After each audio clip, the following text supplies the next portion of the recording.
Hello मेरे प्यारे दोस्तों, मैं केशव स्वागत करता हूं आपका आपके अपने YouTube channel dear study friend पर। जैसा कि आपको पता है, रोज शाम को 6 बजे आपके यूपीएसआई की क्वेश्चन क्लास आती है। ये आपका डे 5 है। आज हम डिस्कशन करेंगे कुछ अच्छे और बेहतरीन लेवल के कुछ क्वेश्चंस जो आपके एग्जाम में ऑलरेडी आए हुए हैं और कुछ ऐसे क्वेश्चन जो आपके एग्जाम में आ सकते हैं। हर तरीके के क्वेश्चन की हम बात करेंगे। मैथ के हर चैप्टर से आपके लिए क्वेश्चन लाए जाते हैं, क्वेश्चन डेली कराए जाते हैं हर एक लेवल से। पहले हम देखते हैं कि पहले नॉर्मल क्वेश्चन कैसे होते हैं, फिर धीरे धीरे हम step by step high level के क्वेश्चंस पे बढ़ते जाते हैं। कुछ इसी तरीके के क्वेश्चन आज की भी क्लास में हम करने वाले हैं। बहुत ही बेहतरीन क्लास होने वाली है। स्टैंडर्ड लेवल के क्वेश्चन भी लिए गए हैं, काफी अच्छे अच्छे क्वेश्चन है। पहले हम सिंपल क्वेश्चन से धीरे धीरे ऊपर की तरफ बढ़ेंगे। और इसकी आपको सीरीज एक चल रही है, इसकी एक सीरीज चल रही है जो आपको पूरी सीरीज को देखना है। अगर आप यूपीएसआई का एग्जाम दे रहे हैं, वैसे तो ये यूपीएसआई के लिए स्पेशल है, लेकिन अदरवाइज आप किसी और भी एग्जाम की तैयारी कर रहे हैं तो उनके लिए भी ये क्वेश्चन क्लास है। आप इसे देख सकते हैं क्योंकि मैथ के क्वेश्चन यही है, ऐसे ही क्वेश्चन आते हैं। तो आप इन क्लासेस को देख सकते हैं, सीरीज है पूरी। और बाद में इसकी प्लेलिस्ट भी बना दी जाएगी, तो आप बाद में प्लेलिस्ट से भी इसे आप देख लेना। अदरवाइज अभी डेली वाइज जो आपको शाम को 6 बजे क्लास आ रही है, आप इसे तो जरूर ही देखें, डेली क्लास को देखें। कोई प्रॉब्लम होती है तो कमेंट भी कर दें, कोई दिक्कत नहीं है, आपके कमेंट का रिप्लाई भी दे दिया जाएगा। तो चलिए बिना टाइम को वेस्ट किए हुए स्टार्ट करते हैं आज की अपनी क्लास को। देखिए फर्स्ट क्वेश्चन आपको स्क्रीन पर दिख रहा है। क्वेश्चन कह रहा है, स्टेशन पर रुकने के समय को सम्मिलित करने पर किसी रेलगाड़ी की चाल 28 किलोमीटर प्रति घंटा, जबकि स्टेशन के रुकने के समय को हटाकर उसकी चाल 42 किलोमीटर प्रति घंटा है। कितने समय प्रति घंटे की औसत से रेलगाड़ी स्टेशन पर रुकी है? देखिए कितने स्टेशन पे कितनी देर तक रुकी है, हमें ये बताना है। तो सबसे पहले तो आप एक चीज देख लो कि गाड़ी जब स्टेशन पर रुक रही थी, समय स्टेशन पर रुकने के समय को मिलाकर गाड़ी कितनी देर में चल रही थी? 28 किलोमीटर प्रति घंटा, ठीक है ना। और आगे बोला गया है कि स्टेशन के समय को रुकने को हटाकर कितनी देर में? 42 किलोमीटर में। दोनों में अंतर कितना है? दोनों में अंतर कितना है? 14 का। हमसे पूछा क्या गया है कि स्टेशन पे रुकने के समय को लेकर, तो क्या हो जाएगा? 14/42। क्या हो जाएगा? 14/42। अब देखो ये कट रहा है, कट जाएगा। 14 तिया 42, यानी क्या आ गया? 1/3 आ गया इतना हमारा। अब देखिए आंसर हमें दिया गया है मिनट में, तो हमें इसे भी मिनट में कन्वर्ट करना होगा, क्योंकि अभी ये किसमें है? घंटे में है। किसमें? घंटे में। तो ये टाइम निकल के आया था कितना? 1/3। मिनट में कन्वर्ट करने के लिए क्या करेंगे? 60 से मल्टीप्लाई करेंगे। ये कितना आ जाएगा? 20। तो कितना आ गया? 20 सेकेंड। कितना आ गया? 20 मिनट। मिनट में कन्वर्ट कर रहे हैं ना, तो 20 मिनट। कितना आ जाएगा? 20 मिनट। यही आपका आंसर है। चलिए नेक्स्ट क्वेश्चन को देखते हैं। नेक्स्ट क्वेश्चन आपको स्क्रीन पर दिख रहा है। क्वेश्चन कह रहा है, पाइप किसी हौज को 12 घंटे में भर सकता है तथा एक अन्य पाइप पूरे हौज को 18 घंटे में खाली कर सकता है। यदि दोनों पाइप एक साथ खोल दिए जाएं तो हौज पूरा कितने समय में भर जाएगा? देखिए एक हौज है, ठीक है ना। इससे पहले क्या हो रहा है कि एक पाइप है जो 12 घंटे में उस पाइप को भर रहा है, इसलिए हमने प्लस लगा लिया। दूसरा बोला गया कि 18 घंटे में माइनस कर रहा है। क्या करेंगे? दोनों का एलसीएम ले लेंगे। कितना आ जाएगा? 36 आ जाएगा। कितना आ जाएगा? 36। 12 तिया 36, 18 दूना 36। क्योंकि ये भर रहा है तो ये प्लस का है, ये खाली कर रहा है ये माइनस का है, तो अब इसे माइनस कर लेंगे। कितना आ जाएगा? 1। तो अच्छा एक बताइए, 1 घंटे से 1 घंटे की कैपेसिटी से, मतलब 1 घंटे में 1 लीटर पानी, ये क्या होता है? ये होता है इफिशियंसी। मैंने आपको कई बार बताया ये होता है इफिशियंसी। और ये क्या होता है? Total capacity. Total capacity. अब यहाँ पे चाहे आपका हौज हो, कोई टंकी हो, कुछ भी हो, एलसीएम जो निकल के आता है वो क्या होता है? टोटल कैपेसिटी, यानी टोटल क्षमता होती है, इफिशियंसी होती है। अब ये बताइए 1 घंटे 1 लीटर प्रति घंटे की रफ्तार से अगर ये 36 लीटर की टंकी को भरेगा या 36 लीटर के हौज को भरेगा तो कितना टाइम लगेगा? 36 घंटे ही लगेगा। तो इसका आंसर क्या हो जाएगा? 36 हॉवर्स। चलिए नेक्स्ट क्वेश्चन को देखते हैं। एक क्वेश्चन आपको स्क्रीन पर दिख रहा है। क्वेश्चन कह रहा है, एक व्यक्ति ए से बी तक x किलोमीटर प्रति घंटा की औसत चाल से गया, वापस b से a 22 किलोमीटर प्रति घंटा की औसत चाल से लौटा। पूरी यात्रा करने में औसत चाल कितनी है? अब देखिए जिसे ये लगता है ना, जिन को ये लगता है कि कॉन्सेप्ट कुछ भी नहीं है, कॉन्सेप्ट से नहीं होता, ट्रिक ही सब कुछ होती है, तो उनके लिए ये क्वेश्चन सबसे ज्यादा हार्ड है। सबसे ज्यादा मुश्किल उन लोगों के लिए क्वेश्चन है जिन्हें कॉन्सेप्ट नहीं आता है। और जिसे कॉन्सेप्ट आता है तो उसके लिए पहले ही आंसर बता देता हूं। आंसर होगा आपका 2x/x + y, ठीक है ना। ये जिसे कॉन्सेप्ट पता है वो बंदा ये क्वेश्चन को पढ़ेगा और आंसर को टिक कर देगा। अब ऐसा नहीं है कि मैंने ऐसे ही आपको क्वेश्चन रख दिया, ये क्वेश्चन आपके ऑलरेडी एग्जाम में आया है, इसीलिए एक क्वेश्चन को मैं लेके आया हूं। अब देखिए जिन लोगों को कॉन्सेप्ट नहीं पता है उनके लिए मैं उन्हें समझा देता हूं। बाद बाकी आपको मैंने आंसर बता दिया, आंसर यही होगा। देखिए ये आंसर बना कैसे। अब इसमें बोला गया कोई दूरी है, ये कोई दूरी है, ये डिस्टेंस है, कांस्टेंट है। डिस्टेंस क्या है? कांस्टेंट है, मतलब दूरी निश्चित है। अब यहां से ये x है, ये a है और ये b है। ये 2 पॉइंट बोला गया ना, a से b और b से a तक आया। अब ये x चाल है और ये y चाल है, 2 चालें हैं। अब ये बताइए x पहले d दूरी को तय करते हुए, x पहले d दूरी को तय करते हुए y तक पहुंचेगा, फिर y d दूरी को तय करते हुए x तक पहुंचेगा। कितनी चालें हैं? 2 चालें हैं। तो 2 चालें कौन कौन सी है? x y, ठीक है ना। कितने बार चली गई? 2 बार चली गई ना, 2 चालें हैं, इसलिए x प्लस वाई। यही आपका आंसर होता है। ये एक एक्चुअली आपका औसत चाल का फॉर्मूला है, ये कोई क्वेश्चन नहीं बल्कि एक फॉर्मूला है ये आपका। और जिन लोगों को कॉन्सेप्ट पता है वो लोग इतना करने की उन्हें जरूरत भी नहीं है। उन्हें पता है भाई x चाल है, y चाल है, ये 2 चालें हैं इसलिए 2, x और y 2 चालें हैं इसलिए x इंटू वाई। अब देखिए यहाँ पे बोला गया कि दोनों चालें एक दूसरे के अपोजिट एक बार जाएंगी, आएगी, x y दूरी को जाएगी, y x दूरी को जाएगी, तो x प्लस वाई। जिसे ये फॉर्मूला पता है वो डायरेक्टली इसे टिक कर देगा। चलिए नेक्स्ट क्वेश्चन को देखते हैं। नेक्स्ट क्वेश्चन आपको स्क्रीन पर दिख रहा है। क्वेश्चन कह रहा है 15 सदस्यों के एक परिवार में प्रत्येक सदस्य को चावल की समान मात्रा की आवश्यकता होती है। किसी विशेष दिन परिवार के कुछ सदस्यों के अनुपस्थित होने के कारण उनके चावल की खपत में 5:3 के अनुपात में कमी हुई है। उस दिन परिवार के अनुपस्थिति सदस्यों की संख्या थी। अब देखिए कुछ लोगों को लग रहा होगा कि मैं अनुपात के क्वेश्चन क्यों करा रहा हूँ। अनुपात के क्वेश्चन भी मैंने ऐसा एक्चुअली मैंने 3 से 4 क्लासें आई हैं, मैंने डेली आपको 1 से 2 क्वेश्चन मैं डेली करा रहा हूँ।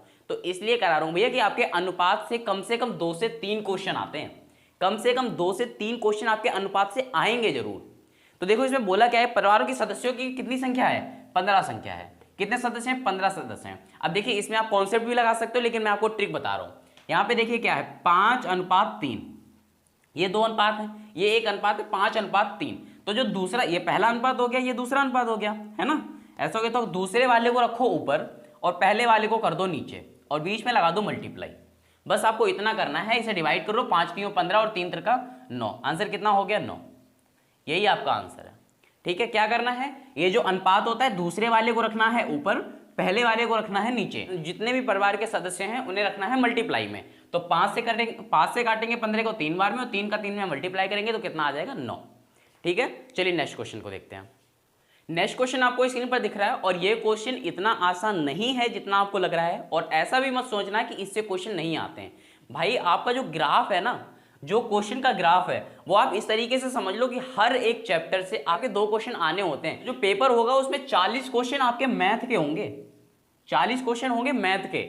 और कितने नंबर का पेपर होगा? 100 नंबर का पेपर होगा, यानी 2.5 नंबर का एक क्वेश्चन, 2.5 नंबर का एक क्वेश्चन होगा। तो 40 ये नंबर जो है ना, 40 जो क्वेश्चन है ये आपके चैप्टर से लिए जाते हैं। हर एक चैप्टर से थोड़े थोड़े क्वेश्चन लिए जाते हैं, इसलिए हम हर एक चैप्टर को ही कवर कर रहे हैं। ठीक है, अब आगे देखो, ये जो क्वेश्चन आपको दिया गया है 9/13, 17/26, 28/39, 33/52 में निम्नलिखित में से सबसे छोटी भिन्न कौन सी है? ये भिन्न देगी, सबसे छोटी भिन्न। अब देखो कई तरीके आपको पढ़े होंगे, आपने बहुत सारे तरीके पढ़े होंगे, जिसमें कई बार बोला गया हो कि ऊपर वाले पहले हर को मैच कर लो, अंश को मैच कर लो, उसके बाद देख लो। ये कई बार क्या होता है कि एग्जाम में ये चीज काम ही नहीं करती, ये ट्रिक काम ही नहीं करती है। कई बार ऐसा देखा गया है कि ये कई क्वेश्चन में काम नहीं करती है। तो सिंपल सा भैया हमारा कॉन्सेप्ट सबसे बढ़िया है। देखो भिन्न क्या दी गई है? 9/13, 17/26, 28/39, 33/52। ये आपकी भिन्न दी गई है। तो अब सिंपल सा इसे पहचानने का तरीका ये है कि इससे इसे डिवाइड करो, इससे इसे डिवाइड करो, इससे इसे डिवाइड करो और इससे इसे डिवाइड करो। अब आपको एक चीज तो समझ में आ गई होगी कि भाई नीचे 13 ऊपर 9, तो पॉइंट किस में आएगा? दशमलव में आएगा। आंसर किस में आएगा? दशमलव में आएगा। अगर दशमलव में आ रहा है और अगर ज्यादा संख्याएं आनी तो हमें कितने नंबर निकालने हैं? हमें बस 4 तक निकालने हैं। कितने तक निकालने हैं? 4 नंबर तक निकालने हैं। 4 बार तक डिवाइड करना है, 4 बार डिवाइड कर लेंगे सारों को और मैच कर लेंगे। ठीक है, इससे ज्यादा नहीं करना है। क्वेश्चन को क्यों बड़ा करोगे? 4 बार डिवाइड कर लेंगे। अब देखो 13 से 9 को डिवाइड करो, 13 से 9 डिवाइड नहीं होगा, इसलिए क्या करेंगे हम? पॉइंट लगा देंगे। यहाँ क्या हो जाएगा? 0 बढ़ जाएगा। अब कितने बार में जाएगा? ये 6 बार जाएगा। ठीक है, 12 बच गया। अब 13 से फिर से काटो तो कितने बार कटेगा?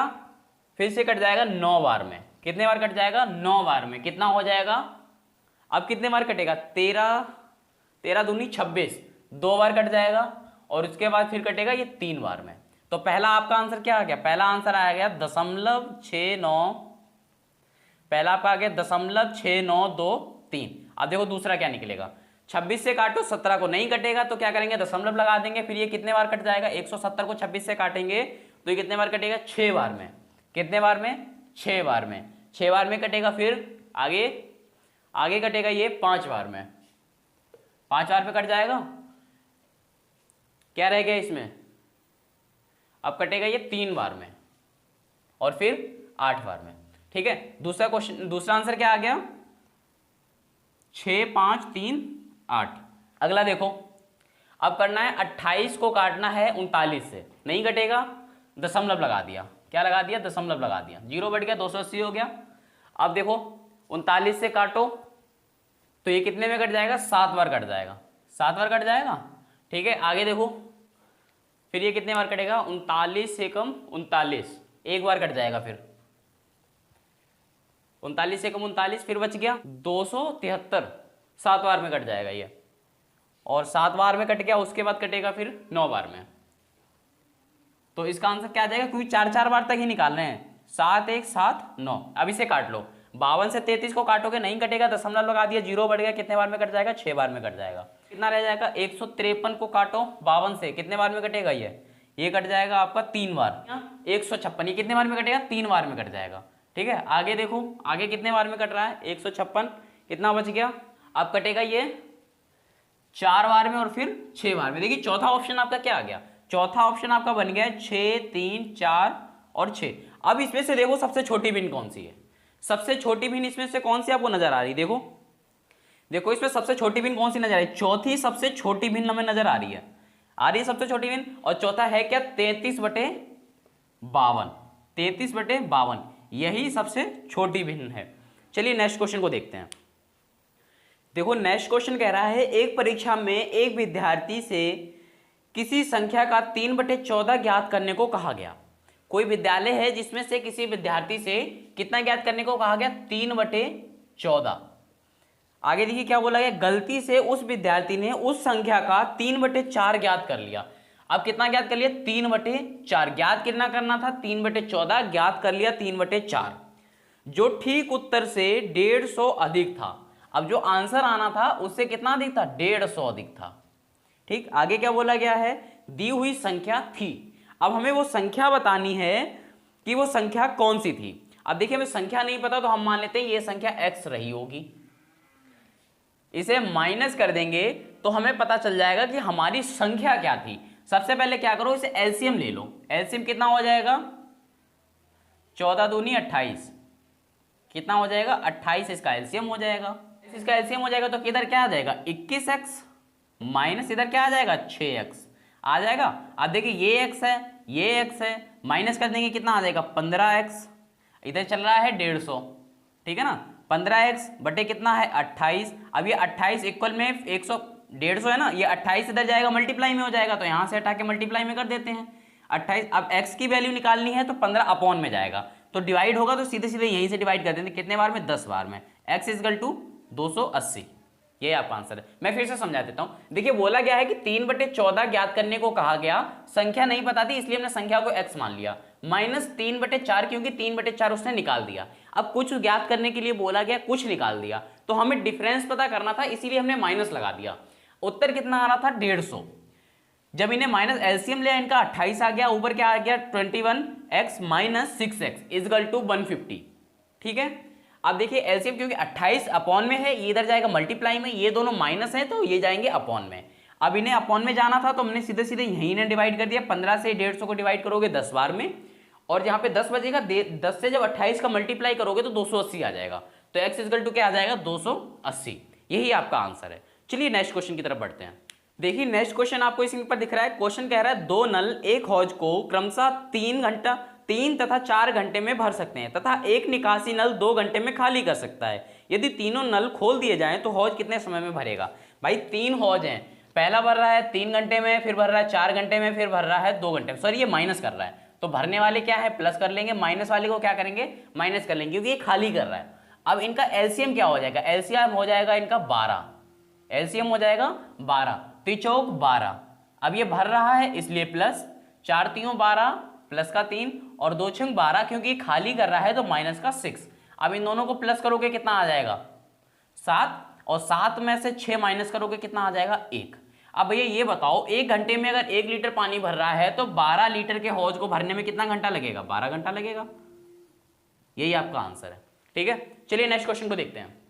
देखो एक बहुत ही अच्छा क्वेश्चन आपको इसके ऊपर दिख रहा है। क्वेश्चन कह रहा है एक फैक्ट्री में साइकिल का निर्माण 2 वर्ष में 40,000 से बढ़कर 48,400 हो गया, प्रतिवर्ष वृद्धि की दर क्या होगी। अब हमें वृद्धि बतानी है, वृद्धि की दर क्या होगी। तो भैया इसके लिए एक चीज हमेशा याद रखना है, ऐसे क्वेश्चंस के लिए हम एक फॉर्मूले का यूज करते हैं, A equal to P 1 plus R upon 100 की पावर T। क्या यूज करते हैं, A equal to P 1 plus R upon 100 की पावर T। ये फॉर्मूला हमें याद रखना है। अब इसका यूज कैसे करेंगे, देखिए देखो A कितना दिया गया है 48,400, P कितना दिया गया है 40,000 दिया गया है, 1 प्लस R हमें पता नहीं है अपॉन 100 की पावर 2। अब देखो ये इक्वल में है, 2 जीरो से 2 जीरो को काट दो, 400 से 484 को काटोगे तो कितने बार में जाएगा, ये हो जाएगा 100 बार में, और ये हो जाएगा 141, कितना हो जाएगा 141 सॉरी 121 हो जाएगा। इधर क्या रह जाएगा 1 प्लस R अपॉन 100 की पावर 2। अब देखो ये 100 अपॉन में आ जाएगा, 100 अपॉन में आ जाएगा तो क्या हो जाएगा 121 अपॉन में 100 equal to 1 plus R upon 100 की पावर 2। अब देखो 121 में बटे 100 क्या दिख रहा है, ये 121 में बटे 100 ये क्या दिख रहा है भैया, हमें दिख रहा है कि ये पावर है 11 की और ये है 10 की। क्या बन रहा है, ये स्क्वायर बन रहा है 11 का और ये बन रहा है 10 का। तो हम इन्हें हटाकर हम सीधे क्या लिखेंगे, हम यहां पे लिखेंगे 11 की पावर 2 अपॉन 10 की पावर 2। कर सकते हैं। अब इन्हें अगर दोनों को एक साथ लिख दें, क्योंकि पावर है ना तो एक साथ इन्हें ही लिख देंगे, एक साथ इन्हें लिख दो तो क्या आ जाएगा 11 में बटे 10 की पावर 2। अब ये पावर से ये पावर कैंसिल हो जाएगी, ये प्लस का 1 है, ये इधर आएगा किस में हो जाएगा, माइनस में हो जाएगा। तो इधर देखिए कर लेते हैं एक बार, 1 माइनस 11 अपॉन 10 इजकल टू क्या आ जाएगा R अपॉन 100। अब देखो 10 × 10 और माइनस से 1 करेंगे तो क्या आ जाएगा 1 अपॉन 10 आ जाएगा। तो यहाँ पे सीधे सीधे लिखो, यहाँ पे देख लो क्या हो जाएगा 1/10 में इजकल टू R अपॉन 100 ऊपर जाएगा तो क्या आ जाएगा 100 अपॉन 10 इजकल टू R, 10 से काटोगे तो क्या आ जाएगा 10%, R इजकल टू क्या आ जाएगा 10%। यही आपका आंसर है, यही आपका आंसर है। देखो एक बार समझ लो दोबारा से, फॉर्मूला क्या होता है, फॉर्मूला ये है भैया, याद कर लो, दिमाग में डाल लो ये बात। फॉर्मूला ये है, किसी भी शॉर्ट ट्रिक से इस क्वेश्चन को करोगे आसान नहीं कर पाओगे। इस क्वेश्चन को अगर आप इस तरीके से करते हो तो ज्यादा आसान है। ठीक है, देखिए फॉर्मूला क्या बनता है, A is equal to P 1 plus R upon 100 की पावर T। A दिया गया है 48,400, P दिया गया है 40,000, 1 प्लस R अपॉन 100 की पावर 2। अब इसे देखो डिवाइड करो, 2 जीरो से 2 जीरो कर लिया, 400 से 484 को डिवाइड किया तो 484 हुआ 121 और 400 हुआ 100। 121 पावर है 11 की, 11 की पावर 121, 100 पावर है 10 की। ठीक है, यानी 10 का स्क्वायर क्या है 100 है और 11 का स्क्वायर क्या है 111 है। 1 प्लस R अपॉन 100 की पावर 2 ये चल ही रहा है, स्क्वायर से स्क्वायर को कैंसिल कर दिया। अब ये प्लस का जो 1 है, ये देखिए ये जो प्लस का 1 है ना, ये वाला, ये प्लस का 1 इधर आएगा तो किस में आ जाएगा, माइनस में आ जाएगा। अब माइनस में आएगा तो हमें पता है कि भाई हम इसे सॉल्व कैसे करते हैं, 10 से कम 10 और 11 माइनस कर देंगे। ठीक है, तो क्या आ जाएगा 1/10, 1/10 आ जाएगा। अब क्योंकि हमें R पता करना है तो 100 को हमें उधर ले जाना पड़ेगा। इक्वल में ना, इक्वल में क्या होता है, क्रॉस मल्टीप्लाई हो जाता है ना, तो R बतानी है 100 चला जाएगा ऊपर, 100 में अपॉन 10 आ जाएगा, 10 से 100 को काटोगे तो आ जाएगा 10। यही 10% है जो उसकी बढ़ोतरी हुई है। चलिए नेक्स्ट क्वेश्चन को देखते हैं। देखो भाई आज की क्लास का सबसे बेस्ट क्वेश्चन आपको स्क्रीन पर दिख रहा है। क्वेश्चन कह रहा है 5√5 में गुणे 5 की पावर 3 में भाग 5 की पावर -3/2 में इजकल टू 5 की पावर x प्लस 2। तो x का मान होगा। अब हमें x का मान बताना है। ऑप्शन दिया गया 4 3 -4 -3। बहुत ही प्यारा क्वेश्चन है ये। चलो इसे देख लो करते कैसे हैं। क्वेश्चन में बोला है 5√5 में इंटू 5 की पावर 3 में डिवाइड बाई 5 की पावर -3/2 में इजकल टू 5 की पावर x प्लस 2, यही बोला गया है। अब ये बोला गया तो देखो इस रूट का मतलब क्या होता है, जरा बताओ इस रूट का मतलब होता क्या है भैया। ये जो रूट दिया गया ना, इस रूट का मतलब होता है 1/2। इस रूट को लिख लो या लिख लो यहाँ पे 5 में इंटू 5 की पावर 1/2 में इंटू 5 की पावर 3। अब ये डिवाइड बाई है तो अपॉन में आ जाएगा 5 की पावर -3/2 में इजकल टू 5 की पावर x प्लस 2। ठीक है, हमने बस सॉल्व कर लिया, कुछ नहीं किया, इस रूट को हटाया, 1/2 पावर लगा दी, 1/2 पावर लगा दी हमने लगा दी। अब आपको पता है जब बेस समान होते हैं तो क्या होता है, घातें जुड़ जाती हैं। बेस समान होता है तो घातें जुड़ जाती हैं। तो अब हम इसे कैसे लिख सकते हैं, अब इसकी पावर कुछ नहीं है तो 1 मान लेंगे, 1 मान लेंगे। अब हम इसे लिख सकते हैं 5 की पावर 1 में प्लस 1/2 में प्लस 3 लिख सकते हैं। ये 1 पावर इसकी है, 1/2 पावर इसकी खुद की है और ये 3 पावर इस वाले 5 की है। ठीक है, अपॉन में 5 सही 5 की पावर -3/2 में इजकल टू 5 की पावर x प्लस 2। डिटेल में समझा रहा हूं आपको, ठीक है, डिटेल में समझा रहा हूं, बहुत डिटेल में आप समझ लो। ये क्वेश्चन आपके ऐसे एग्जाम में आते हैं, सॉल्व करने के लिए क्वेश्चन आते हैं आपके एग्जाम में। अब इन्हें कैसे सॉल्व कर सकते हैं, 2 एकम 2 और 3/2, फिर ये रह गया 3, कितना आ जाएगा, ये हो जाएगा 9/2। यहां पे देख लो, यहां पे करते हैं, ठीक है, यहां पे देख लो क्या आ जाएगा, 5 की पावर 9/2 की 2 अपॉन 5 की पावर -3/2 में इजकल टू 5 की पावर x प्लस 2, यही आ जाएगा। अब देखो ये माइनस का है, ऊपर जाएगा प्लस में हो जाएगी, तो 5 की पावर 9/2 में प्लस 3/2 इजकल टू 5 सही वो 5 की पावर x प्लस 2। अब देखो बेस समान है इनका, पहले क्या करो एलसीएम हो जाएगा। एलसीएम देखो इनका क्या हो जाएगा, अब अगर ऐसे लिखा है और बेस 2 है तो नीचे 2 ही ले लेंगे, ठीक है, तो ऊपर क्या होगा 3 9 और 3 12 हो जाएगा, 2 से डिवाइड कर देंगे तो कितना आ जाएगा, 6 आ जाएगा ना। तो क्या कर सकते हैं, 5 की पावर 6 लिख सकते हैं, 5x प्लस 2 लिख लिया।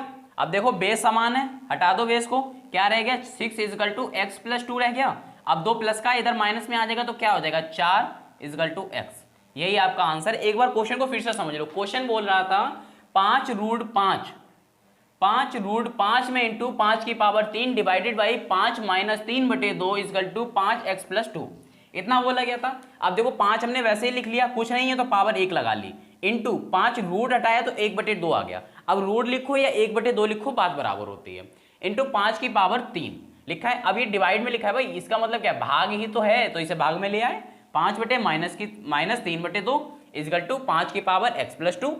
अब देखो इसे कह लिए ये 1 पावर था क्योंकि बेस समान है, बेस समान में क्या होता है घातें जुड़ जाती हैं, तो घातें जुड़ जाएंगी तो क्या हो गया 5/2 प्लस 3 अपॉन 5 की power -3/2 equal to x plus 2, 5x plus 2।